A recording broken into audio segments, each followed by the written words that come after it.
안녕하세요. 은혜샘교회 성도 여러분, 최선종 강도사입니다. 오늘은 애가 어떻게 읽을 것인가 라는 주제를 가지고 애가에 대해서 함께 살펴보도록 하겠습니다. 네 가지 과정을 통해서 살펴보려고 합니다. 책 이름이 왜 애가인가? 그리고 두 번째로는 예레미야와는 무슨 관계가 있는가? 세 번째는 예레미야 애가의 특징에 대해서 다루고요. 마지막 네 번째는 애가의 주제와 신학에 대해서 다루도록 하겠습니다. 먼저 첫 번째입니다. 왜 제목이 애가인가입니다. 책 첫머리에 있는 낱말이 에카인데요. 우리나라 애가하고 비슷하죠. 히브리어 에카는 어떤 의미냐면요.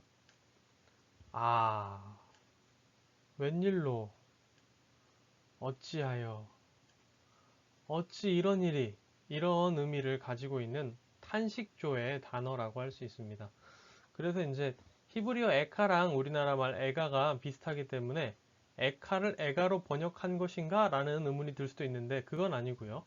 어, 굉장히 유사하지만 그건 아니고요. 이 에카라는 말은 어느 때 쓰는 말이냐면요. 지극히 슬픈 일을 당했을 때 신음하듯 토해내는 표현이라고 할 수 있습니다. 이제 아까 우리가 한 것처럼 어찌 이런 일이 이런 이제 외마디 어떤 신음 같은 탄식이 에카라는 말이라는 거죠. 히브리어에서는. 일반적으로 에카로 시작되는 노래를 에가, 비가, 만가라고 부릅니다. 에가 같은 경우는 1장과 2장과 4장 첫 부분이 에카로 시작합니다. 그렇기 때문에 이 에카로 시작하는 노래이기 때문에 에가라고 부른다는 거죠. 두 번째로 살펴볼 것은 예레미야와의 차이점과 공통점입니다. 먼저 차이점에 대해서 살펴보자면 어휘와 단어 선택에서 차이를 보입니다.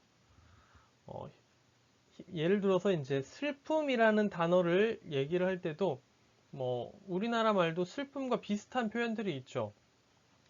이렇게 슬퍼하다라고 하는 것을 애통해하다, 비통해하다 이렇게도 표현할 수 있죠.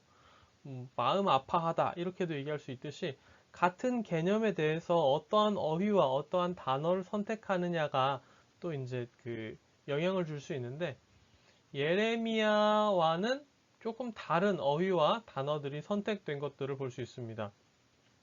왜 그럴까를 생각을 해보면 여러 가지 의견이 나올 수도 있겠죠. 장르가 달라서일 수도 있고요. 이 부분에 대해서는 많은 학자들의 이제 논쟁이 있습니다. 그리고 예레미야와 예레미야 애가 우리가 지금 살펴보고 있는 애가의 공통점은 사상과 신학적 관점의 공통점이라고 할 수 있습니다. 예레미야에서 말하고 있는 사상과 신학적인 관점 그리고 애가에서 나타나는 사상과 신학적인 관점은 동일하다는 거죠. 그렇다라고 한다면 이 애가에 나타나는 사상과 신학적 관점은 구체적으로 무엇이냐에 대해서는 우리가 이제 저번에 살펴봤던 예레미야를 참고하셔도 좋고요. 이따가 우리가 특징과 이어질 특징과 주제 신학을 살펴보시면서도 함께 다시 한번 생각해 보면 좋겠습니다. 세 번째로 특징에 대한 겁니다. 예레미야 애가의 특징이 무엇이냐라는 건데요. 예레미야 애가는 5장으로 구성되어 있습니다. 5장으로 구성되어 있는데 각 장마다 하나의 시로 구성이 되어 있습니다. 그렇기 때문에 애가는 총 5개의 시로 구성이 되어 있고요. 4개가 알파벳 시입니다.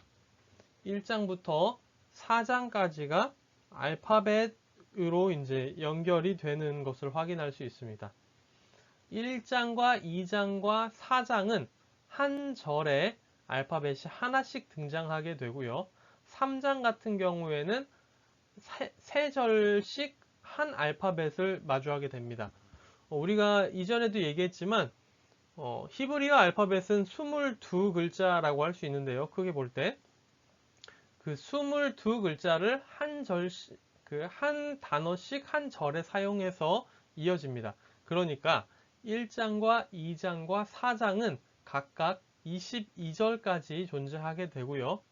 3장 같은 경우에는 한 알파벳당 3절씩 나오기 때문에 66절이 존재하게 됩니다. 5장은 알파벳 C로 구성되어 있지 않습니다. 그렇다면 이제 한번 질문해 볼 수 있죠. 왜 알파벳 C로 쓰여졌을까? 라는 질문을 해볼 수 있는데, 알파벳 C가 가지고 있는 큰 장점이 있습니다. 뭐냐면 기억하기 쉽다는 거죠. 알파벳 C는 기억하고 암송하기에 매우 편리합니다. 예를 들어서 우리나라 이제 시를 짓는다고 해도요. 문장이라든지 시를 짓는다고 해도 이를테면 가나다로 이제 짓는다고 해볼게요. 그러면 가는 가난한 자는 나처럼 다 가질 수 없다. 이렇게 그냥 삼행시처럼 가나다로 한번 해봤는데요. 즉흥적으로. 가를 하고 나면은 다음 순서에 나라는 걸 인지하게 되죠.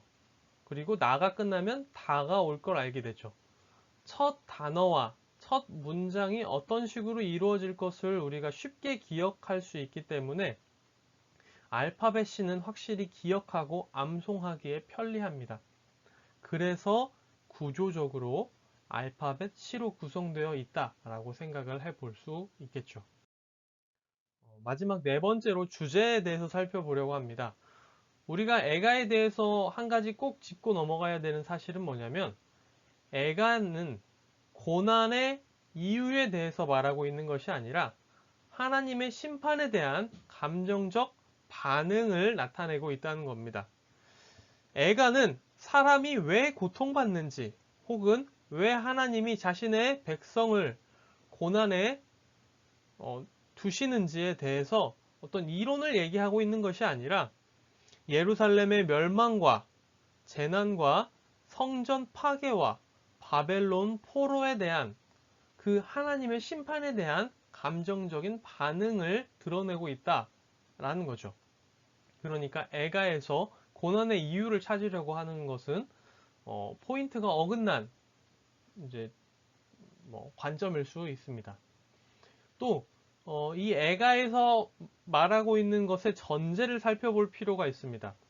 애가에서 말하고 있는 것의 전제는 하나님의 백성은 하나님께 온전히 헌신된 삶을 살아야 한다는 겁니다.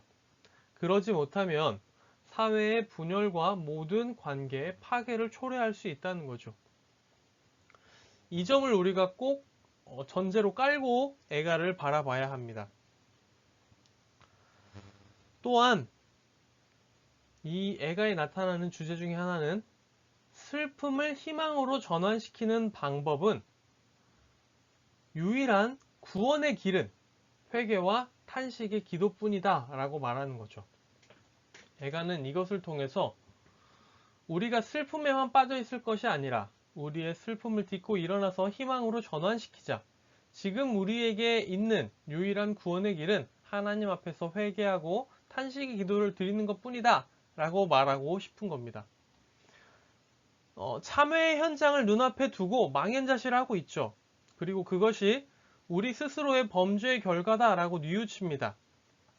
그러면서도 거기서 끝내는 게 아니라 처지가 비통하고 하나님의 약속이 공허한 것 같이 생각되고 구원의 소망이 모두 없어진 것처럼 보여도 진실한 믿음과 회개를 통해 하나님을 찾는다면 여전히 우리에게는 소망이 남아있다고 믿으며 나아가는 겁니다.